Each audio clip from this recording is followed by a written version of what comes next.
Olá, estamos iniciando mais um programa da Fentech TV.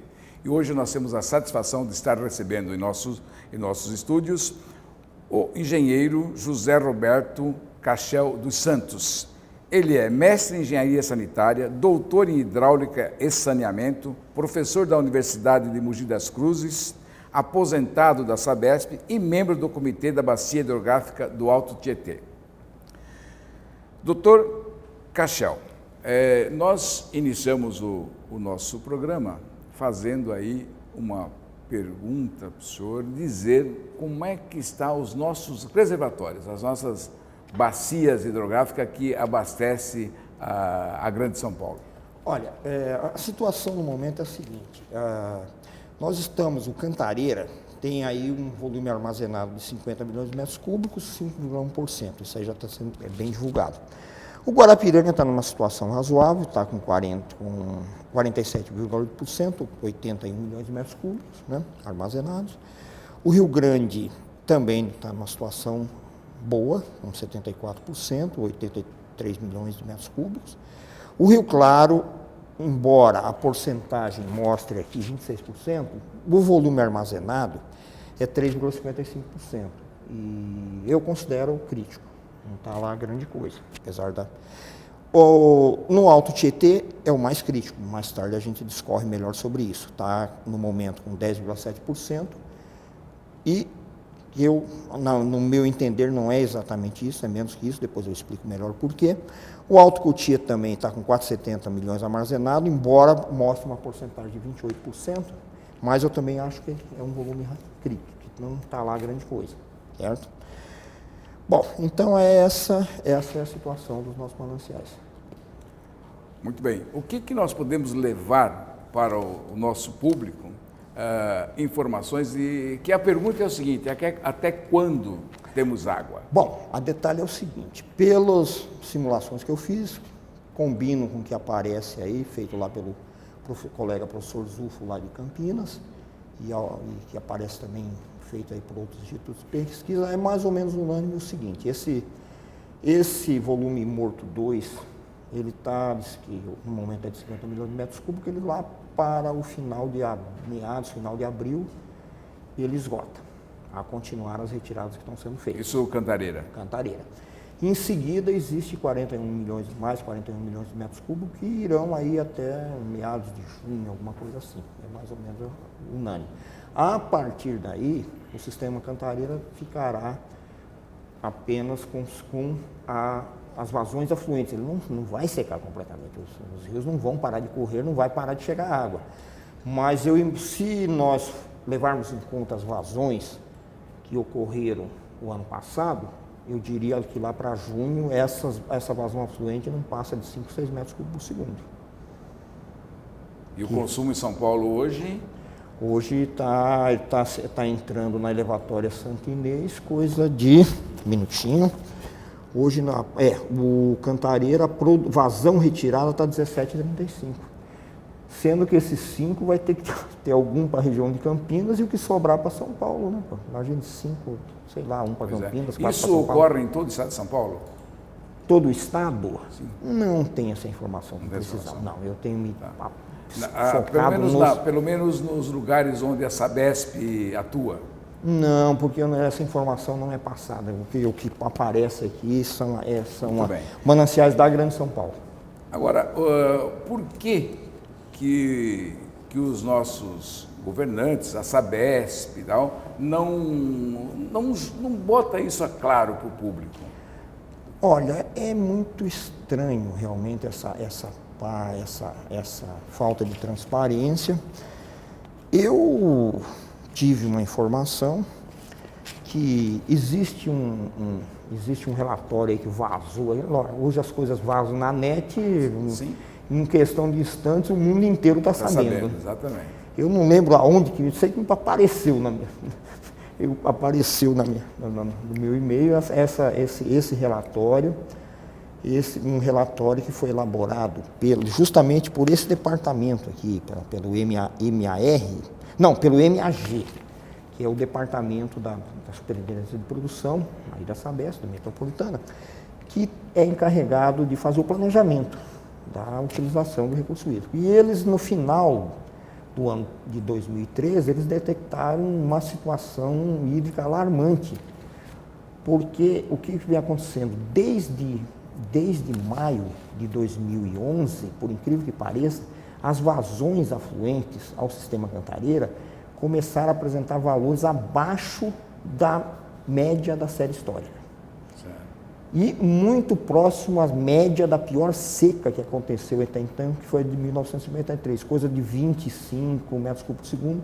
E isso veio isso já era um alarme, não deixava de ser, certo? Sem contar em conta a pluviometria, que também caiu, mas lógico, o reflexo foi esse, redução. Quando nós entramos em 2014, essa afluência ela passou a ficar abaixo da mínima, abaixo da mínima da série histórica. Não da média mais, mas da mínima. E chegou a 50% da mínima.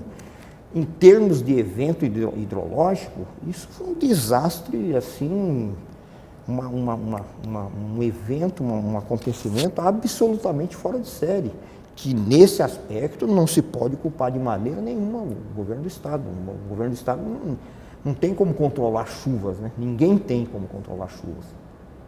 Então, mas teria como controlar o consumo? Sem dúvida. O que eu coloco, e que muita gente percebeu e coloca, que é que a questão não é a seca em si, que é fato e é um fato extraordinário. A questão é como isso aí vem sendo gerenciado. O que eu também, a coisa está no meio, tem contato com jornalistas, essas coisas, e a gente fica, né? E surgiu ontem mesmo no nosso post lá, todo esse pessoal que mexe com isso, nós temos um post, e surgiu o seguinte, que o subsecretário de imprensa, quando no início do ano passado foi apresentado esse plano de racionamento convencional, dividindo em áreas, etc., pelo MAG, da Sabesp. E o que ocorreu é que foi torpedeado. Justamente quem deu o palpite para não fazer isso foi esse secretário aí que me falava. O Alckmin. Doutor Alckmin, o senhor vai perder a eleição, porque ele foi assessor de imprensa do Serra em 2002. Sim. E falou, o senhor vai entrar pelo cano igual o Serra entrou. Um apagão. Se o senhor decretar racionamento, o senhor perde a eleição. Aí, a explicação que até onde é fato verdadeiro, não sei, mas a fonte que me passou isso é segura.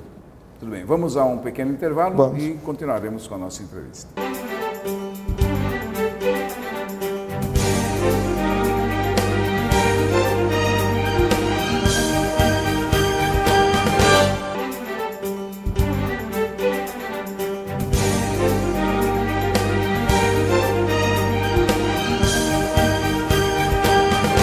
Voltamos a entrevistar o professor Dr. José Roberto Cachel dos Santos. Continuando a nossa conversa do bloco anterior, claro que nós sentimos, né, que não falar da crise da água durante a campanha foi uma preocupação do governo. Mas agora já passou a eleição e essa crise está à vista de todo mundo, só não vê quem não quer ver. Por que ainda continua escondendo, dizendo que nós vamos ter água? Olha, eu não sei, viu? É uma coisa muito estranha, porque terça-feira agora teve um evento lá na Itataiaçupeba, do anúncio lá da obra de reforço de capacidade de adução lá do Guaratuba, né? E para mim não é... Que o prazo é 1 ano e meio? Não é o prazo 1 ano e meio, é que... Não, o prazo, assim, não, era um aumento para até 1,5 de metros cúbicos por segundo. Tudo bem, eu acho que não é inútil, mas o problema é que esse 1,5 ele não é constante, é só quando tiver mais chuvas e mais... Na verdade, o Guaratuba, com vazão firme, ele não chega a dar nem meio metro cúbico por segundo. Mas não invalida a ideia, quando tiver água vai se transferir, vai servir. Não vai dar 1,5 em média, mas mais que 0,50, né? Com certeza vai dar. Então não é alguma coisa no meio de toda essa desgraça. Não vou dizer, não vou criticar isso não. Acho que não está perdido, não. Não é perdido não. Mas a questão foi o seguinte, no meio dessa história toda, O diretor, meu ex-chefe, Paulo Massato, chegou lá e chutou o balde. Eu nem sei se estava previsto. Ele chega lá e me anuncia, não, vai ter, e é isso mesmo, para garantir, porque diz que houve uma orientação do governador para que, não, em hipótese nenhuma, deixasse esvaziar o Cantareira. Estão tirando 16, para não esvaziar e chegar pelo menos até outubro, novembro, onde se espera, espera grãos, pelo amor de Deus, que volte a chover, né? Teria que reduzir para 10 agora. Pensou?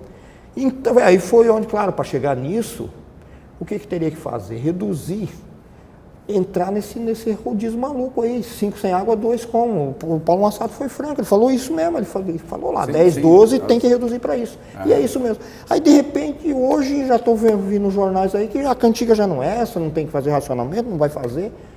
Então, eu fico por entender, parece que estão batendo cabeça para tudo que é lado. Realmente é isso que o nosso público gostaria Fica de saber. Fica confuso. Então eu sou qual pobre, a providência que o governo pobre vai deu tomar? Que depende do que aparece na imprensa, do que eu consigo analisar. Olha, isso aqui, essa informação aqui começou no dia 15 e 16 de dezembro. E isso, 15 e 16 de janeiro agora. Depois que o Dr. Gerson Kelman assumiu. Isso aqui era segredo de Estado. Isso, o Gilberto sabe disso, a gente, né? Que, inclusive, saiu uma diretriz lá no tal de Código de Ética. Isso aqui, se alguém passasse esse tipo de informação para o público, a ameaça era demissão por justa causa. Porque passou segredos de empresariais, não sei o que lá. Isso aqui é público, pô. Não tem segredo nisso aqui. Pois é. Tanto que está aqui, o Dr. Gerson Kelman mandou abrir, pô, está aqui. O problema é que nem todo mundo sabe interpretar isso aqui, né? Não tá porque normalmente nós, leigos, nós queremos saber, nós vamos ter água, a água vai acabar? Pois vai é, acabar? mas a gente, que coisa, fica confuso, né? Porque uma hora fala uma coisa, outra hora fala outra. O rodízio estava certo que ia ser, agora já não vai mais. Não, mas é isso, se o governador quer que não esvazie tudo, tem que reduzir, pô, não tem jeito. Agora, gente, o sistema mais crítico não é o Cantareira, não é o Alto Tietê. Questão seguinte, o Alto Tietê são 5 represas, certo? Tem a represa vamos começar aqui pela ponta, onde está a estação de tratamento, que é a represa do Taiaçupeba. Aqui é feita a captação. Tem uma casa de bombas que manda para a estação de tratamento. O que está acontecendo aqui? Essa está mais ou menos com 19, 20 milhões de metros cúbicos aqui, eles computam como volume útil, e não é. Esse volume, na verdade, ele nem morto ele é sepultado, pelo seguinte fato. A Sabesp tentaram aproveitar o máximo desse volume. E aí tem um detalhe, nós temos bombas lá. E bombas, elas exigem uma carga hidráulica mínima para que não aconteça um fenômeno chamado cavitação. Traduzindo em linguagem popular, é como se entrar, forma vapor na entrada, mas é como se entrasse ar na bomba. E aí ela começa a bomba de eixo começa a vibrar. E eu soube também que uma dessas bombas chegou a estourar. E a partir de 20 de novembro eles começaram a recuperar. Se você pegar aqui o nível, 741,50 milhos, chegaram a operar com 740,30. E aí, ó. Bom, muito bem. Olha, no dia 16, estava com 742,19. Bem, um pouquinho acima do 741,5. Hoje está com 752,16, ou seja, eles não estão deixando nem chegar no 741,5. Ou seja, o que você tem lá hoje aqui, que está escrito aqui, 19,8 milhões de metros cúbicos, que é volume nem morto, nem na UTI, nem é sepultado, não pode. Esse volume aí não vai utilizado. Simplesmente, se começar a chover e aumentar dele, sim, ele pode utilizar. Mas não está acontecendo isso. Certo. Então, pronto, ponto. Segundo, hoje retira-se hoje, trata-se, produz-se hoje lá, em média 10,71 metros cúbicos por segundo. Quem está segurando isso aí são, por exemplo, a represa do Biritiba, ela passou do volume e tem umas bombas, tipo essas do meu 7 lá, que consegue retirar. Eu soube que eles estão operando essas bombas aí umas 8 horas por dia, que dá 1,30 m do Biritiba. Então o Biritiba já está sendo utilizável. Está mantendo. Bom, muito bem. Depois, a Jundiaí, ela está num nível tal, é mínimo para conseguir um pouquinho acima da soleira do canal que transfere para baixo. Então, também o volume tem lá. Então, nessas duas represas Aí que seriam 19 mais 3, 22 milhões de metros cúbicos. Não conta com ele. Isso aí é volume que não dá para usar. Aí vem a Biritiba, dá para usar um pouquinho, ótimo. A Paraitinga estão retirando só um e pouco, ela aguenta, está dentro da ideia, ela vai durar um bom tempo isso aí. Certo. Agora o problema é a Ponte Nova, estão tirando média de 8 e 9. Final de março esvazia. Trata-se 10, perde 8 a 9, foi o Alto Tietê para o espaço. Por isso que está essa correria da reversão da Billings para lá. Aí vão mexer na Billings. E aí vão botar água de péssima qualidade para Itaiaçupeba. Mas a Billings não abastece já o ABC? A Billings abastece o ABC no braço do Rio Grande, 5, está com 4,5, 5 alguma coisa, 5 metros cúbicos por segundo, agora com esse sistema de membranas lá, certo? E está aguentando, está aguentando. Mas o braço da... O braço que separa, a via Anchieta separa... Isso, a barragem Anchieta. Tá. Isolada. Então aquela parte indo para Santos do lado direito, é essa que vão bombear. Não, aí está um problema, eles não sabem se vão bombear da Billings para o braço do Rio Grande e lá no fundão captar e jogar no Rio Itaiaçupeba-Mirim, ou do braço do Rio Pequeno, também, os dois estão assim, um aqui e outro aqui. Aí você consegue bombear também para lá. A questão é a seguinte, se você bombear para o braço do Rio Grande, a extensão, o tamanho da elevatória para fazer essa transferência fica melhor. Eu já dei uma estudada nisso. Se você usar o braço do Rio Pequeno, essa elevatória vai ficar alguns quilômetros, sabe, uma adutora, coisa vai ficar uma elevatória maior, claro. Certo. Aí vem o seguinte, se você jogar a água da Billings no braço do Rio Grande, você estraga, você deteriora a água que vai entrar em duas etas, na Rio Grande e na Itaiaçupeba. Se você usar o braço do Rio Pequeno, você só joga a água da Billings na Itaiaçupeba. Então, eu acho que o dilema é esse, que estão estudando para... O que fazer? O que fazer, o que é melhor. Uhum. Entendeu? Então, eu acho que é isso. As duas soluções são possíveis. Bom, o que nós temos na Billings? Nós temos, então, esse Rio Grande, certo? 5 metros por segundo. Nós temos a reversão do Itacoacetuba, que está parece que em 2 e pouco, mas estão pretendendo tirar mais para jogar no Guarapiranga, certo? E aí nós temos 6 metros cúbicos por segundo lá na tomada d'água, que vai para o Rio das Pedras e desce a represa. Essa água, ela serve para 2 metros cúbicos por segundo, para manter as turbinas da Henry Boarding girando, e a Henry Boarding entra assim, ela dá umas entradas no pico, sim. Conforme tem a água na Billings, ela dá umas entradas no pico. Então, precisa estar rodando para poder entrar. Entra, para, tá. Bom, e aí, 4 metros cúbicos por segundo desses 6 é para abastecer a Baixada. Sabia disso? A Billings abastece a Baixada. Abastece a Baixada. Pelo seguinte, tem a Itacubatão lá.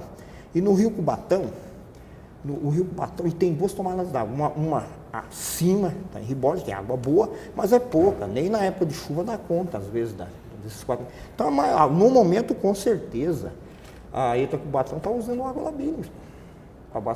Então, você vê, 6 mais 4, 10, mais 5, 15. É o que a Billings tem. Talvez nem isso. E o que esses 4, na verdade, vai tirar do volume. A Billings tem uma porcentagem alta, mas em litros...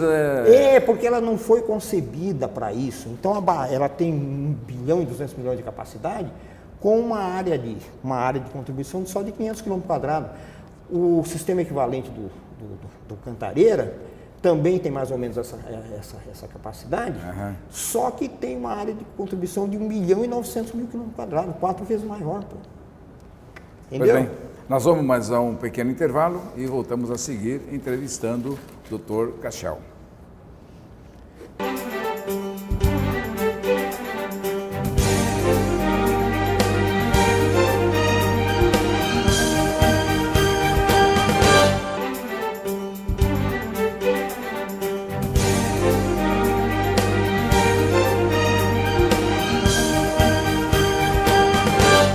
Olá, Fentec volta com uma entrevista com o Dr. Cachel, que está trazendo informação sobre a água em São Paulo, ou na Grande São Paulo.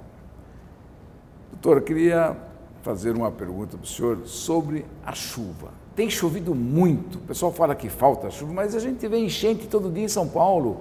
Aí Tietê, o Rio Pinheiros transbordando, o Tietê transbordando, inundação, poça d'água, carros aí rodando. E essa água? Então, a questão é o seguinte, é que são dois fenômenos hidrológicos distintos. Um é a chuva, essa chuva que não vem acontecendo por causa do tal do bloqueio, todo mundo já ouviu falar nisso, desce o rio voador, desce a umidade da Amazônia, sobe o ar frio, porque a frente fria não tem umidade, é ar frio. Então, chega aqui, ar frio, bolha d'água quente, desce a umidade, mistura no caldeirão a coisa e tome água. Só que essa água da frente fria, essa chuva da frente fria, ela cobre toda a bacia. Aí o que acontece? Você tem 30, 40 milímetros por dia. Cada milímetro que cai é 1 litro por metro quadrado. Pegue 1.900.000 da bacia, multiplique por 30, vê quantos milhões de metros cúbicos só num dia vai dar. Num dia, 24 horas. Então é uma chuva que vai contribuindo devagarinho. Aqui nós temos 30 milímetros em 1 hora.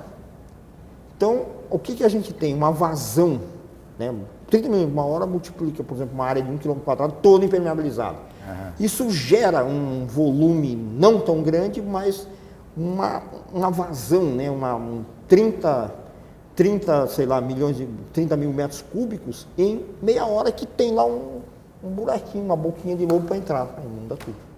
São fenômenos distintos. A outra é longa, cobre toda a bacia, que é a boa, que é de frente fria, que recarrega os aquíferos, que no limite para cima provoca enchentes, e quando não vem, provoca essa desgraça aqui, porque não recarrega o subsolo. E aí as vazões afluentes vão afundando cada vez mais.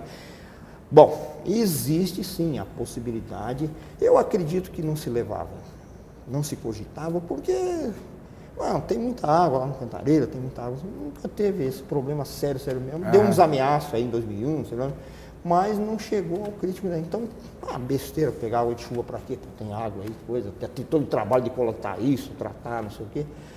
Falava, mas agora virou uma possibilidade real. E sem dúvida, agora não é de uma hora para outra que você vai passar a utilizar água de chuva. Não é bem assim, pega por nada. Não é tão simples. Não, primeiro, a água de chuva está sujeita à contaminação de poluição do ar, de poluição dos telhados, certo? Segundo, nós temos aqui o problema de emissão de dióxido de enxofre, que acidifica. A água de chuva por si já é ácida, agressiva. Teve caso um arquiteto lá em Mogi que veio me perguntar, eu fiz uns sistemas aí, e está destruindo toda a instalação do cara por causa de corrosão. O que eu faço? Põe barrilha igual em piscina, né, para corrigir isso. Mas tudo bem. Então não é assim usar. Então tem que ter. Agora, o senhor acredita que essa falta de chuva realmente é o aquecimento global ou é uma coisa cíclica, que anos em anos tem isso aí? Ninguém sabe. Os climatologistas, os meteorologistas estão tudo perdidos. Você vê especialista falando, ninguém afirma, nem que é desmatamento na Amazônia. Hoje mesmo eu vi o senhor falando ali, não lembro o nome dele, que primeiro não vão desmatar a Amazônia inteira. Segundo, mesmo que desmata inteira, não seria tão drástico assim. Então está existindo algum fenômeno, na verdade, que o pessoal está interpretando, esse raio dessa bolha de alta pressão, que normalmente fica no oceano e parece que 2 anos seguidos se deslocou para o continente. E isso ninguém sabe por quê direito. Certo. Então ninguém sabe mesmo. Imagine, não é minha praia, não tem como. Se quem mexe com isso não sabe, imagine eu. Né? Imagine eu. Bom, uma das coisas que se cogitou é a construção aí de poços artesianos, semi-artesianos. Como é que você vê isso? Então, eu também, mas isso é mais assunto de geólogo, né? E os especialistas da área afirmam que existe um potencial até 10 metros cúbicos por segundo. Né? Que não é grande coisa em função do que se consome, 70, né? Mas existe esse potencial. Agora, precisa tomar muito cuidado. Primeiro, a burocracia do Estado para ter tudo aí, para dar uma outorga para um poço, ela é demorada, mas parece que estão falando em flexibilizar isso. E eu acho que também, se não flexibilizar, meu amigo, a turma vai furar mesmo e dane-se. Aí que vem o perigo. Porque, primeiro, esses poços podem, se mal executados, eles podem estar sujeitos à contaminação. Segundo, a água não surge no subsolo por geração espontânea, né? Infiltração. Dizem que a recarga de aquífero de São Paulo se deve muito ao vazamento de água e esgoto da Sabesp.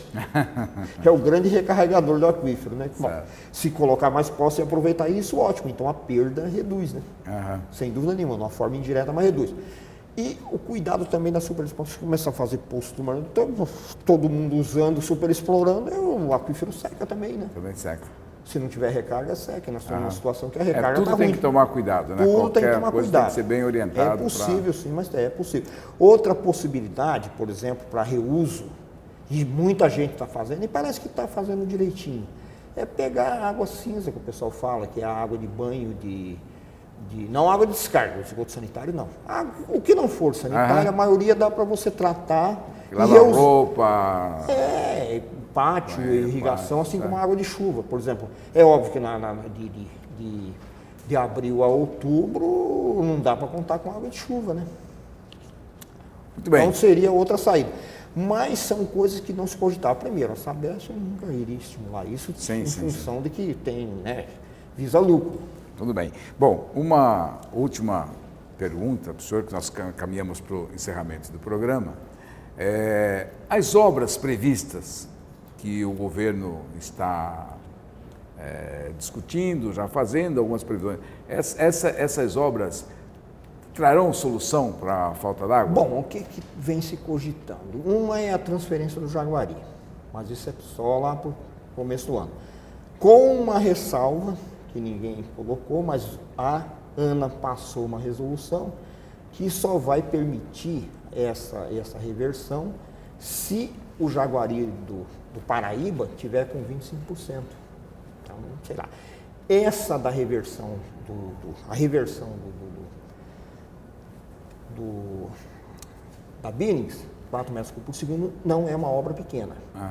Eu queimei a língua porque eu falei que não iam conseguir fazer as obras de aproveitamento Certo. E fizeram. Então, falo em 4 meses. Eu acho um prazo apertado, mas vamos esperar para ver o que acontece. A questão é a seguinte, essa obra, ninguém fala, mas essa obra do aproveitamento foi uma senhora obra e feita num tempo recorde, muito mérito do corpo técnico da Sabesp. A questão é a seguinte, o time é bom. O time da Sabesp, meus colegas, parabéns a eles. Ninguém ainda falou isso, mas parabéns a eles. O time é bom, o problema é o Filipão, que botaram para tomar conta do time. 7-1 para a estiagem. Muito bem, nós queremos agradecer a participação do Dr. José Roberto Cachel dos Santos e contribuindo para levar à sociedade informações sobre a crise da água na Grande São Paulo, né? E estamos aqui à disposição do senhor quando queira aparecer aqui nas nossas gravações. Eu que aproveito e agradeço de coração.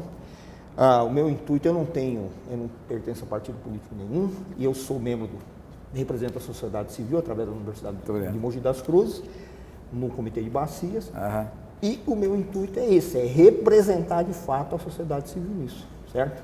Levar a informação que eu tiver com honestidade, com segurança, eu procuro não passar nada que eu não tenha certeza absoluta. Certo? Tudo bem, muito obrigado.